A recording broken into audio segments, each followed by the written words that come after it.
Durante esos 40 años no se te gastó la ropa que llevabas puesta, ni se te hincharon los pies.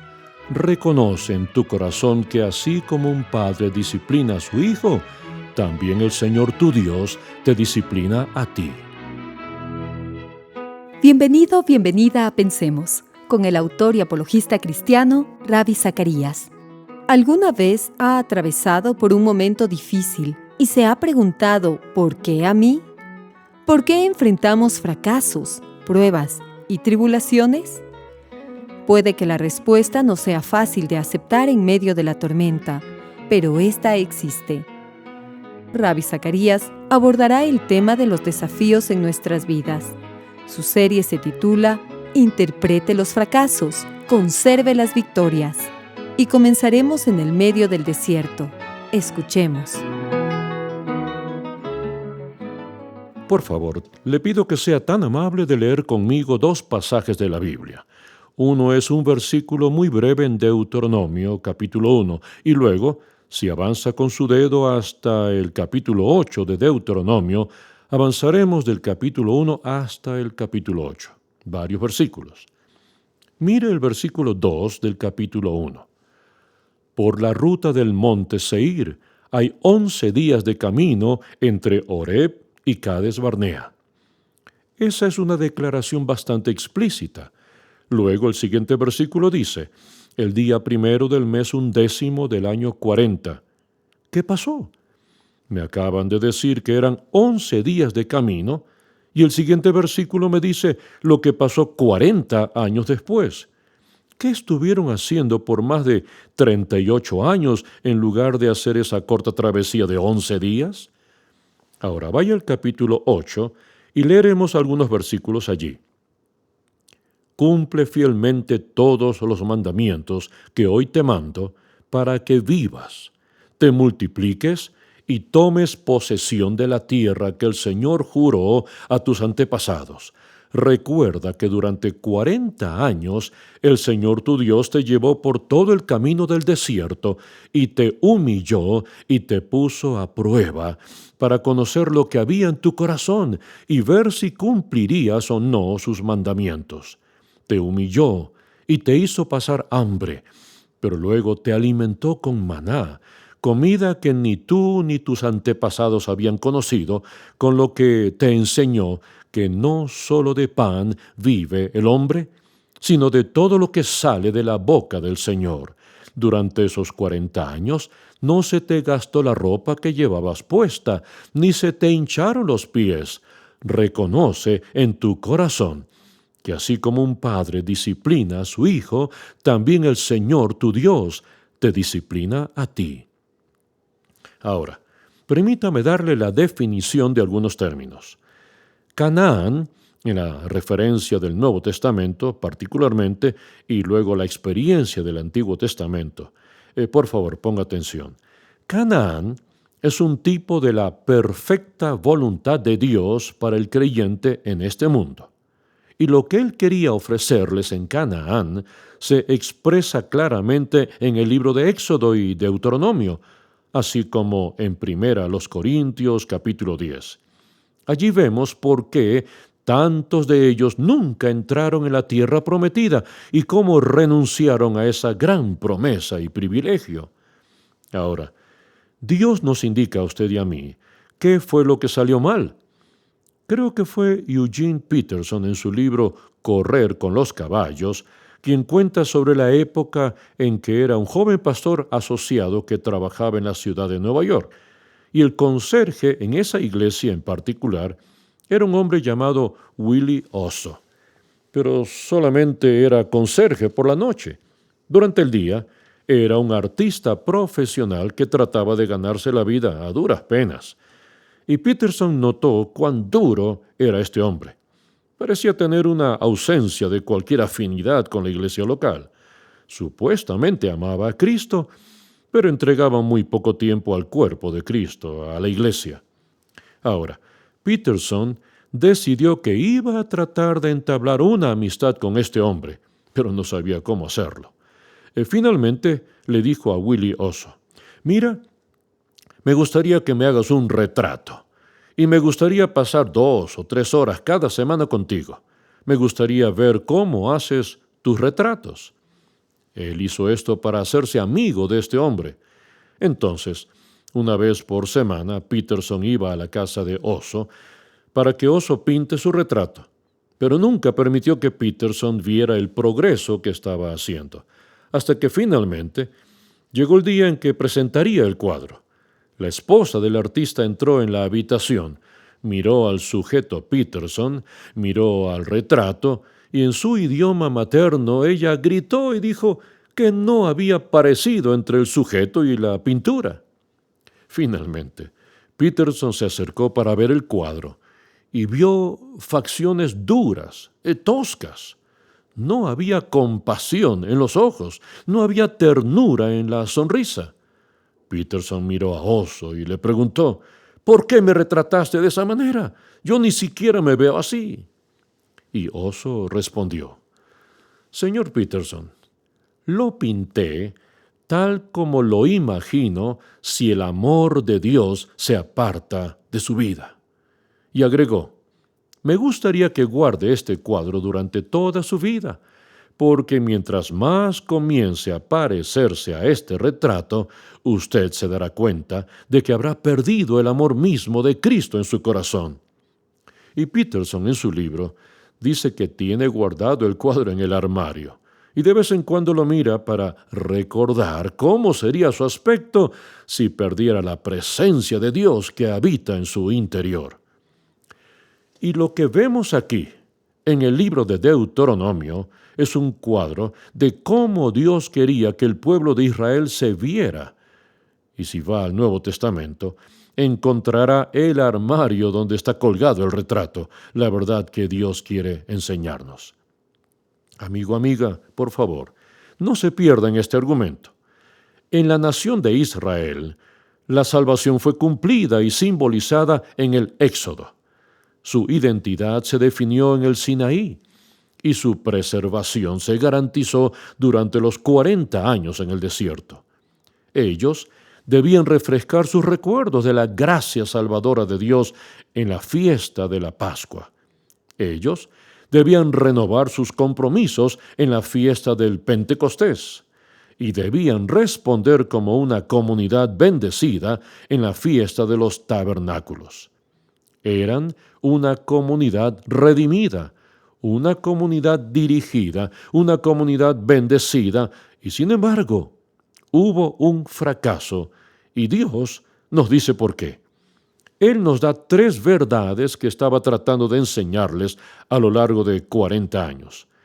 En Deuteronomio capítulo 1, vemos que solo se necesitaban 11 días para ir desde Horeb a Cades Barnea.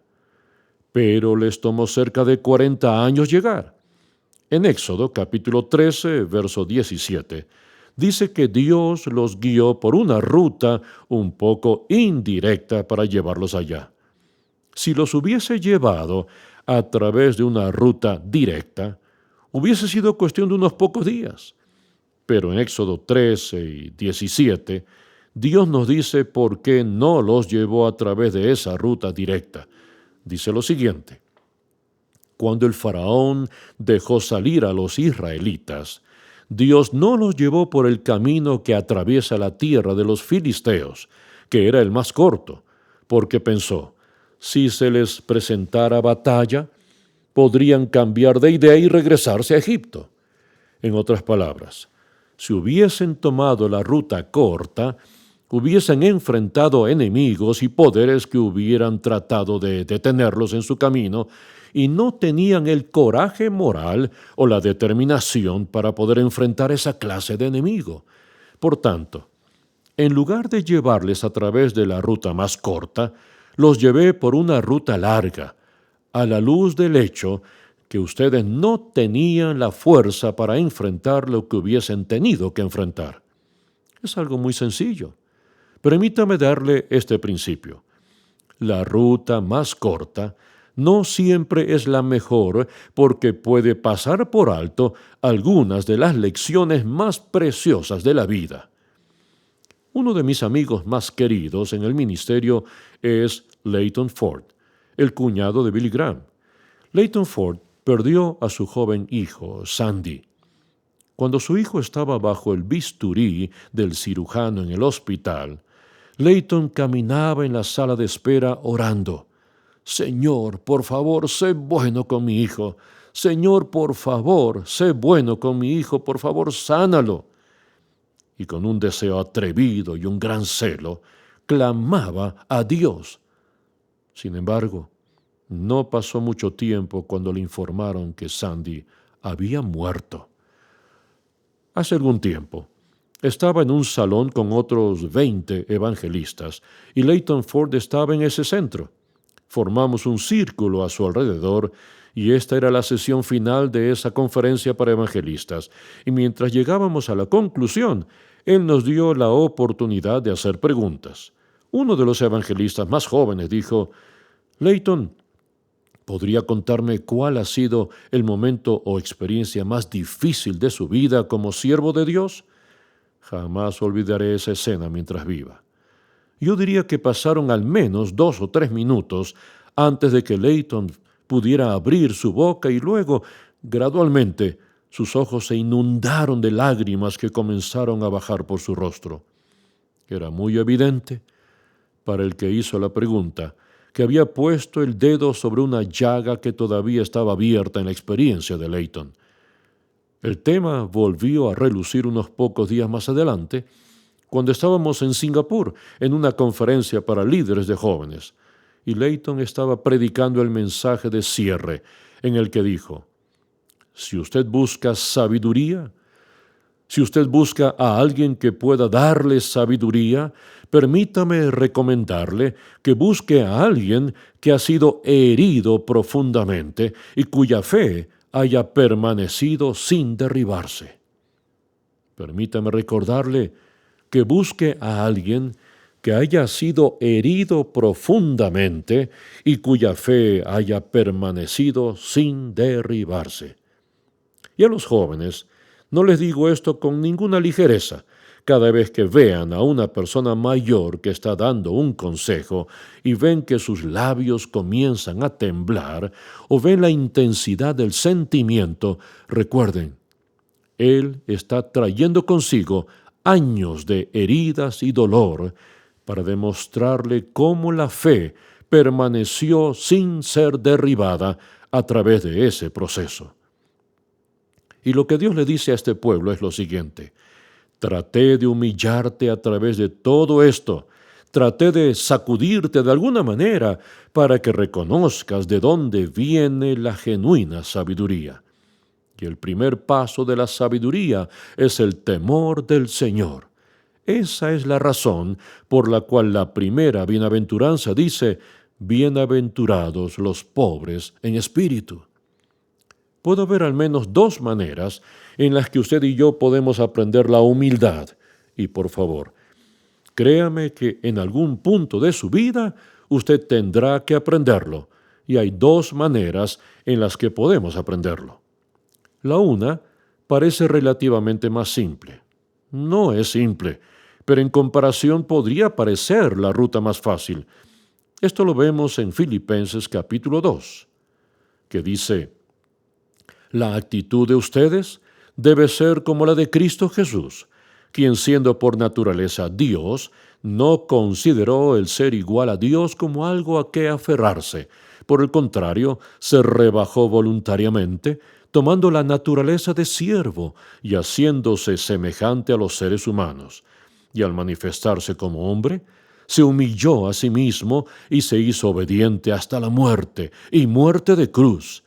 Por eso, Dios lo exaltó hasta lo sumo y le otorgó el nombre que está sobre todo nombre, para que ante el nombre de Jesús se doble toda rodilla en el cielo y en la tierra y debajo de la tierra, y toda lengua confiese que Jesucristo es el Señor, para gloria de Dios Padre.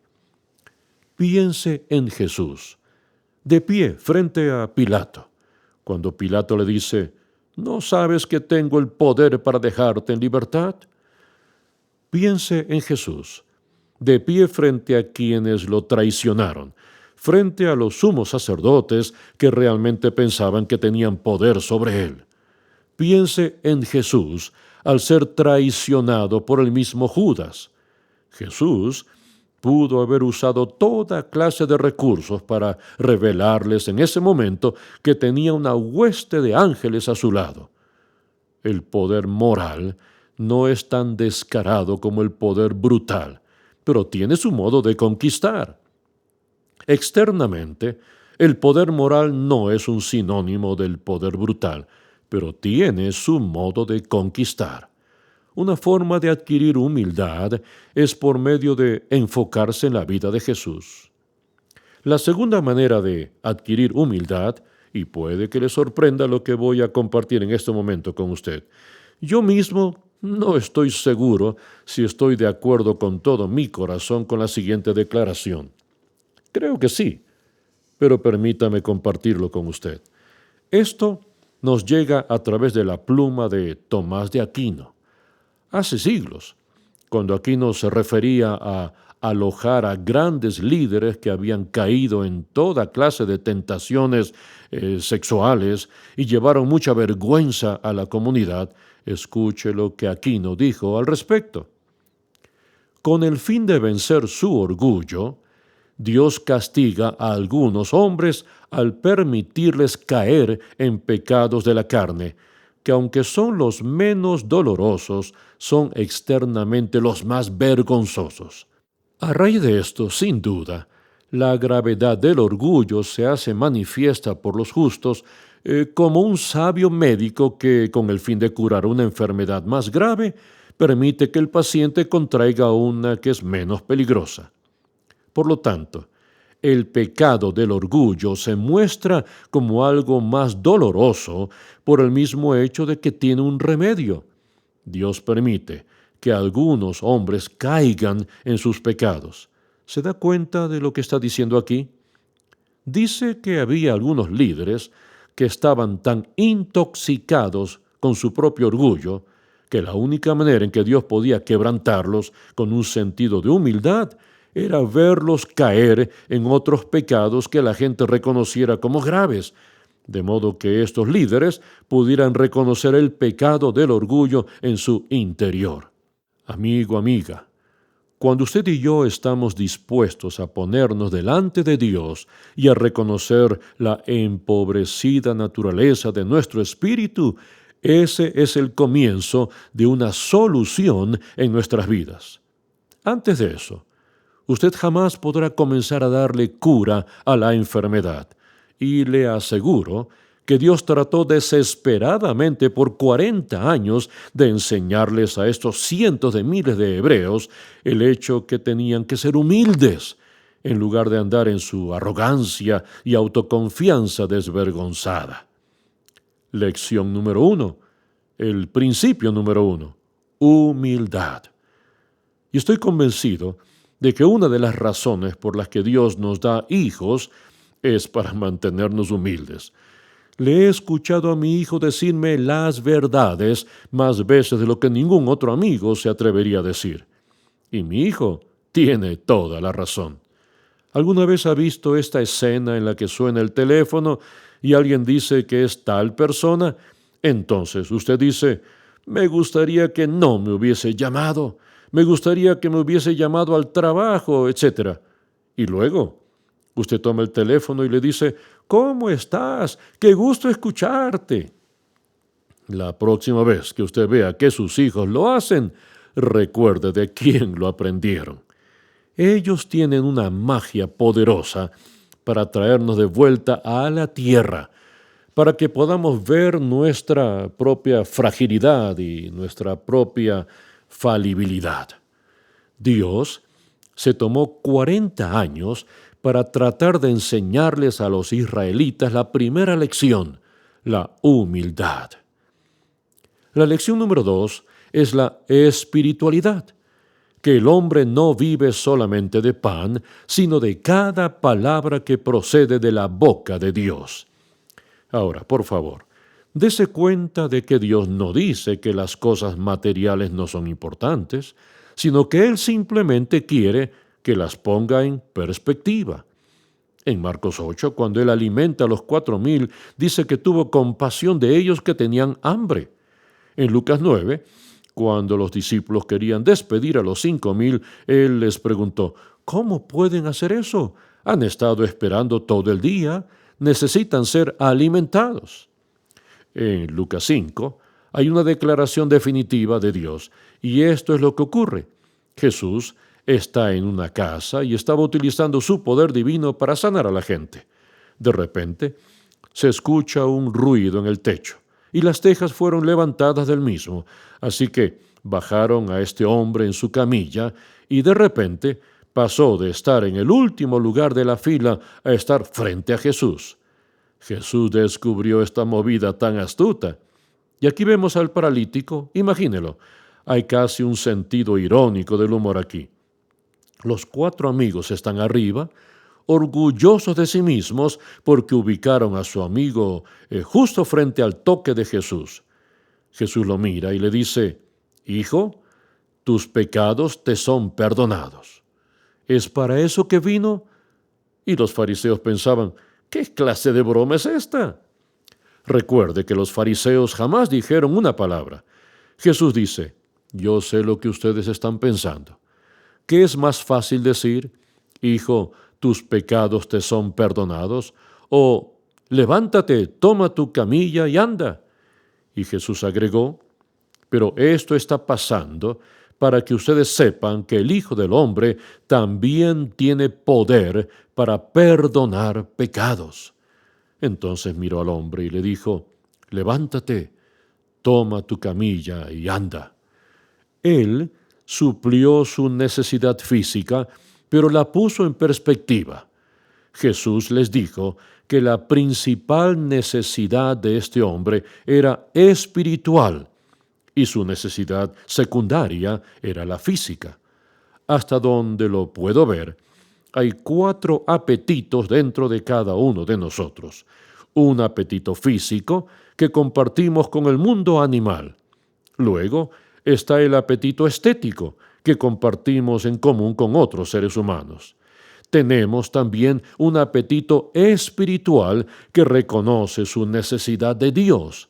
Y luego hay un apetito divino que busca imitar el amor de Dios mientras nos invertimos a nosotros mismos en la causa de Dios.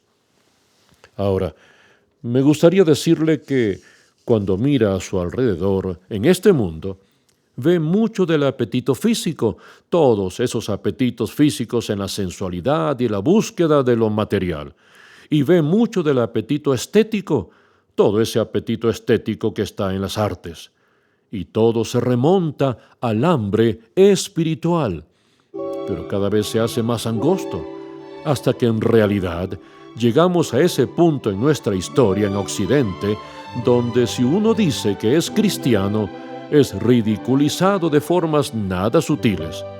Y luego está el apetito divino, que es invertirse uno mismo delante de Dios. El ser humano se define a sí mismo en una de 2 formas, materialmente o espiritualmente. ¿Cómo se define a usted mismo? Esa es una pregunta que nos provoca al pensamiento y que todos debemos enfrentar en medio de las alegrías y las dificultades de la vida. Pensemos, con el autor y apologista cristiano, Ravi Zacarías. Es un ministerio radial sustentado por los oyentes, que tiene el propósito de ayudar al creyente a pensar y al pensador a creer, y es una producción del Ministerio Internacional de Ravi Zacarías, Atlanta, Georgia.